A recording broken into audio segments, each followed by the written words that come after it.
Hey, it's Darlene, and today I'm working on a 6 by 12 scrapbook layout. This is going to be a month in review, actually, for both August and September. I did a lot of layouts this month, so I didn't have a whole lot, so I'm just doing it to insert into the album, and it'll fit perfectly. So if you've ever worked on a 6 by 12, you're very limited, obviously, to space. So I don't try to do too much with it. One thing I always say is, I'm not trying to win any awards. I'm basically just trying to showcase my pictures and tell a little bit of a story.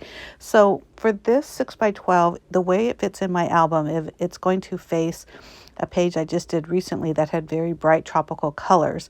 Now the pictures I'm using are not bright and tropical, but I still wanted to use the paper pad. So these colors I thought worked really well, especially since one of my granddaughters is wearing pink, so the pinks match. And I decided to use my base page as this teal. And you'll see it come along, it looks great. So everything that I'm using are scraps from that previous page. So it was really kind of nice to use scraps. And that sheet that I'm adhering right now, normally I would do, what would that be? Probably 5.5 by 11 or whatever, to cover that 6 by 12 sheet. But I like the way that was diagonal. I didn't know what I was doing. I didn't have any specific plans for this page, except for I knew I had 3 pictures, 2 wallet size and 1 4 by 4, which you see up over there on the top right.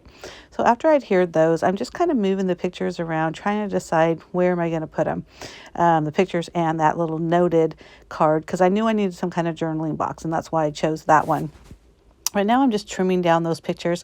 I've said it before, but I love, love, love using small or just a variety of sizes of photos on my layouts.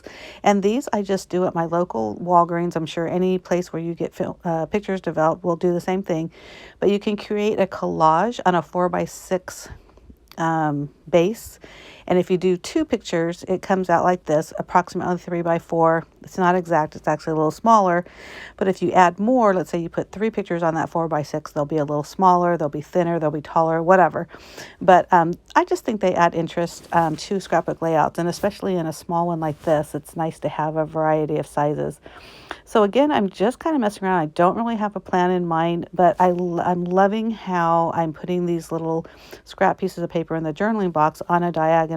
And I basically just use my guillotine cutter and just cut. I didn't measure. That's normally something I don't do. But, obviously feel free to measure. So just adhering the photos because I'm sure of the placement now.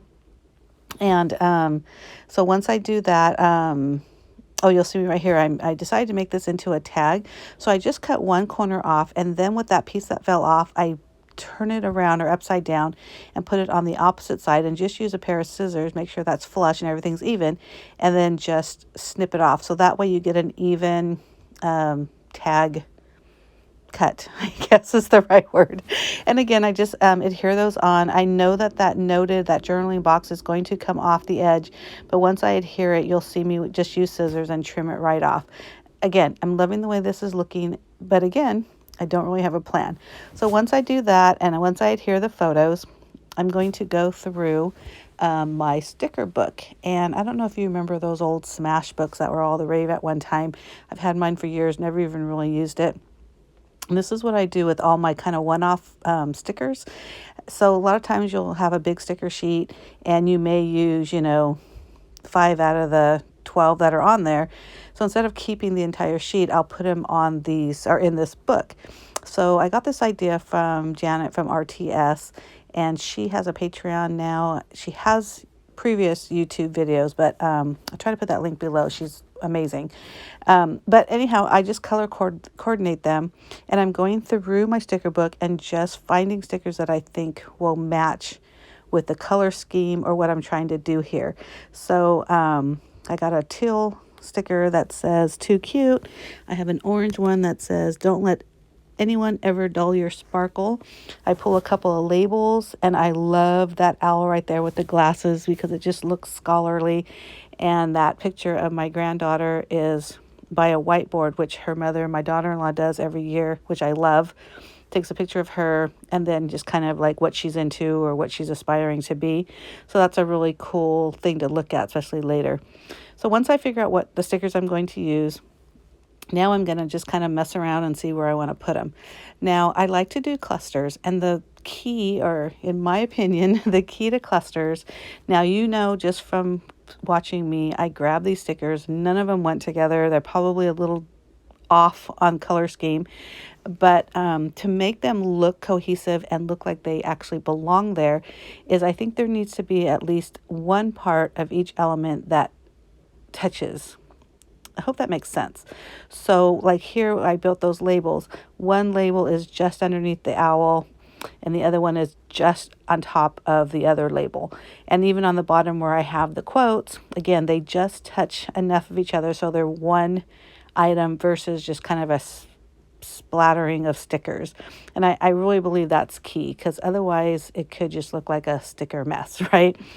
I'm journaling right here, just very simple journaling, kind of what happened that month, very basic. We had birthdays, we had other things going on, which I did actual layouts for. So these are just kind of, like I said, the one-off pictures.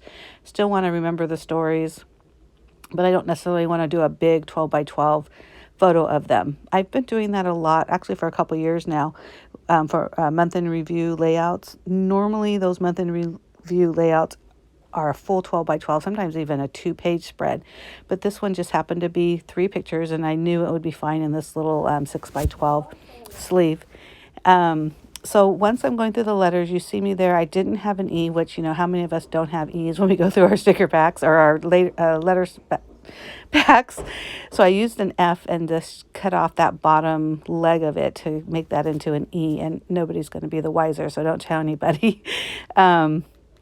Again, I'm just, putting them all together. I'm loving the way it's looking so far. I always add a little bit of journaling to finish it off. You'll see me grab a completely different black marker and go around the edges, but I'll do that in a minute. So if you already are a follower of mine, you know that I've been doing at least one video a week. So this year for 2022, I've made a goal for myself to try to do 2 videos a week. One of those videos will always be scrapbooking layout or scrapbooking related, and the second one will be whatever it is I'm crafting in the command center, which is the name of my craft room and also the name of my blog. So that could be, stamping, it could be mixed media, it could be junk journaling, it could be a Cricut project, 3-dimensional type thing, birthday decorations, etc., etc. But I hope you stick around. I am, like I said, planning on doing at least 2 a week, and I think it'll be worth your while. If you're not already, please hit the subscribe button down below. Give me a thumbs up if you like this, and I will see you in a few days. Bye.